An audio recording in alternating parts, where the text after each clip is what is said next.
तो रॉ पे हुए बैड ब्लड के लिए 3-3 मैच सेट। वहीं पता चला कौन बना इंटरकॉन्टिनेंटल चैंपियनशिप का नंबर 1 कंटेंडर। नमस्ते दोस्तों, कैसे हैं आप सब। आपके साथ तोमर साहब और आप देख रहे हैं WWE फटाफट, जहां मिलेगी आपको रॉ और स्मैकडाउन की अपडेट्स फटाफट। So let's roll in. इस बार रॉ की शुरुआत में ही व्हाइट सिक्स की वीडियो चलाई जाती है, जहां पे थोड़ा समझ में आता है कि चैट गेबल ने अपनी फैमिली अल्फा एकेडमी को अपने फायदे के लिए यूज किया था और यही चीज शायद व्हाइट सिक्स को पसंद नहीं आई। बाकी इन लोगों की स्टोरी बिना सबटाइटल के समझ ही नहीं आती। खैर फिर इनका much awaited 8 man street fight challenge होता है। ओके, सो ऐसे मैचेस में सही मोमेंट पे सही कैमरा शॉट दिखाना बड़ा मुश्किल होता है, लेकिन मैच काफी अमेजिंग डिलीवर करते हैं सब लोग। चेयर, टेबल, बैरिकेड कुछ भी नहीं छोड़ते। मैच को भूतिया फैमिली जीत लेती है और मुझे लगता है इनकी स्टोरी का यही निपटारा कर दो, इससे आगे मत बढ़ाओ। वहीं पता चलता है कि बैड ब्लड के लिए फर्स्ट मैच ऑफिशियल हो गया है वुमेन्स वर्ल्ड हैवीवेट चैंपियनशिप का, जिसके अंदर ऑब्वियसली रिया रिप्ली और लिव मॉर्गन भिड़ने वाले हैं। वहीं फिन बैलर रिंग के अंदर आ जाते हैं और बोलते हैं, डेमियन तूने सारी जजमेंट डे को खराब कर दिया। जब मैंने ग्रुप ज्वाइन किया तो तुम सबको जमीन से उठा के ऊपर तक पहुंचाया, लेकिन जितना मैं तुझे ऊपर ले गया उतना ही तू मुझे गिराता था। मैं तेरा भाई था, मैं वो बंदा था जो तेरे साथ खड़ा था, लेकिन तू मेरे हर मैच में ब्रीफकेस टांग के आ जाता था ताकि तू उस चैंपियनशिप को चुरा सके। और हर बार जब भी मैं चैंपियनशिप के करीब होता था तो तू ही होता था जो मेरा काम खराब करता था। अब बैक स्टेज चुपचाप खड़ा मत रहे, मेरे सामने आ। डेमियन प्रीस्ट सीधा रिंग के अंदर आते हैं और बोलते हैं, अबे ओ, जब से तूने जजमेंट डे को तोड़ा है ना, तब से मैं तेरे से 2-2 हाथ करना चाह रहा हूँ, लेकिन तू हर बार मेरे से बच के भाग जाता है। अब चल अपनी बात जल्दी खत्म कर, फिर मैं तेरे को तोड़ूंगा। फिन बोलते हैं, नहीं नहीं, जो तू कहेगा अब वो होगा नहीं, क्योंकि अब मैं तेरा चपड़ासी नहीं हूँ। तूने मुझे अपना चपड़ासी बना रखा था। तेरा और रिया का निपटारा एक ही दिन में होगा और वो होगा बैड ब्लड में। डेमियन प्रीस्ट चैलेंज को एक्सेप्ट कर लेते हैं और फिर वहाँ पे जजमेंट डे के बाकी मेंबर आके डेमियन प्रीस्ट को अटैक करने की कोशिश करते हैं। रिया रिप्ली भी अपनी टूटी टांग के साथ आ जाती है, लेकिन दोनों बंदे पिट जाते हैं। फिर उसके बाद जे उसो आके उनको जजमेंट डे से बचाते हैं। सो फाइनली 2 मैच तो सेट हो गए हैं बैड ब्लड के लिए। मुझे लगता है कि दोनों टीम के पास एक-एक विक्ट्री जाने वाली है ताकि ये राइवलरी आगे बढ़ सके। फिर डोमिनिक और ड्रैगन ली का मैच होता है, जिसके अंदर लिव मॉर्गन की मदद से फिर से डोमिनिक जीत निकाल लेते हैं। चलो सही है, वैसे भी डोमिनिक का लॉस रिकॉर्ड कुछ ज्यादा ही बढ़ गया था। वहीं फिन बैलर और रे मिस्टीरियो का भी मैच होता है। मैच में फिन बैलर पागल हो जाते हैं और रे मिस्टीरियो को रोप पे सबमिशन लगा के डिस्क्वालीफाई हो जाते हैं। तो अब फिन बैलर की वो डीमन किंग वाली साइड भी धीरे धीरे वापस आ रही है। हो सकता है बैड ब्लड में फिन बैलर डीमन किंग बन के आए।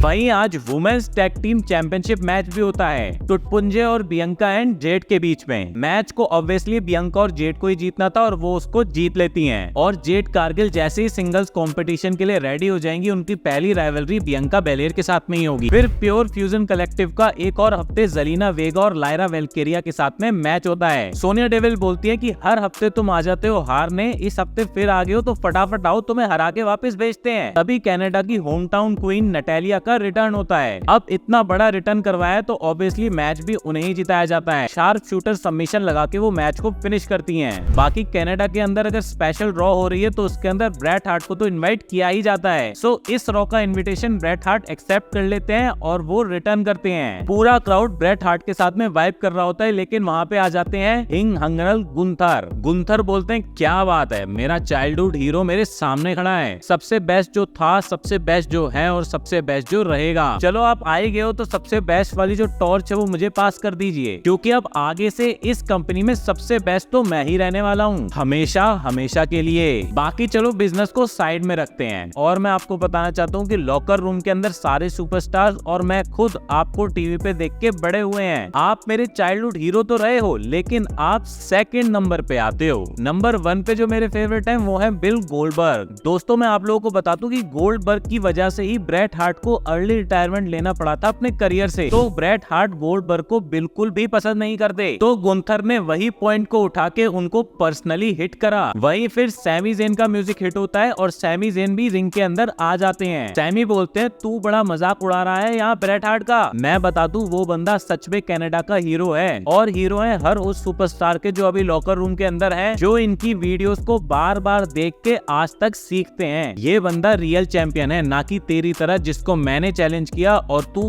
पीठ दिखा के भाग गया। तू कहता है तू बेस्ट है, चल प्रूफ कर मेरे साथ में मैच करके। गुंथर बोलते हैं, नो। ब्रेट हार्ट बोलते हैं ये कोई चैंपियन नहीं लग रहा, ये डरपोक लग रहा है। तभी गुंथर और सैमी ज़ेन की हाथापाई हो जाती है और गुंथर वहां से भाग निकलते हैं। देखिए मैच तो इन दोनों का होना है बैड ब्लड में, बाकी देखते हैं WWE कितना टाइम पास करवा पाएगी इन दोनों से। वहीं करेंटली मेरे फेवरेट सुपरस्टार मैकिंटायर रिंग के अंदर एंट्री लेते हैं, बोलते हैं तेज और तेज सीएम पंक करो भाई। अब ये सब मुझे अफेक्ट नहीं करता, अब जब भी तुम चैंट करते हो मुझे सुनाई देता है गया सीएम पंक, गया CM Punk. CM Punk last week क्या बोल रहा था, मैंने ड्रू को स्ट्रैप मैच में हरा दिया, मेरा उसके साथ निपटारा हो गया, अब मैं वर्ल्ड टाइटल के पीछे लगूंगा। जरा याद करते हैं, उसने मेरे को 3 बार वर्ल्ड टाइटल जीतने से रोका है, मैंने उसको समर स्लैम में हराया है पिन करके। अब उसने अगर मेरे को गिरा के रिंग के 4 कोने टच कर लिए तो वो स्टोरी को खत्म समझ रहा है। बाकी ये सब छोड़ो, मैंने लास्ट वीक सीएम पंक का करियर ही खत्म कर दिया है और अब यहाँ पे सिर्फ एक चीज है जो वैल्यू करती है और वो है ड्रू मैकिंटायर। वहीं मेरी पहली हॉलीवुड मूवी भी आ रही है किलर गेम्स, जिसमें डेव बटिस्टा भी हैं। लेकिन अभी मेरे पास एक बड़ी ही बैड न्यूज है और फिर वेड बैरेट की तरफ देख के बोलते हैं, मेरे ज्यादा दोस्त नहीं है इस मतलबी कंपनी में, लेकिन तू मेरा बहुत पुराना दोस्त है, हम साथ में इस कंपनी में आए थे, तू वो बंदा है जो हर बार मेरे को डिफेंड करता है इन सब से और लोगों को बताता है कि कैसे पंक ने मेरे साथ में इतना सब गलत किया। फिर क्यों जब मैं सीएम पंक से बदला ले रहा था तू मेरे को रोकने लगा। मैं तेरे से कोई गुस्सा नहीं हूँ, बस शर्मिंदा हूँ, मगर ये चीज अगर तूने फिर से की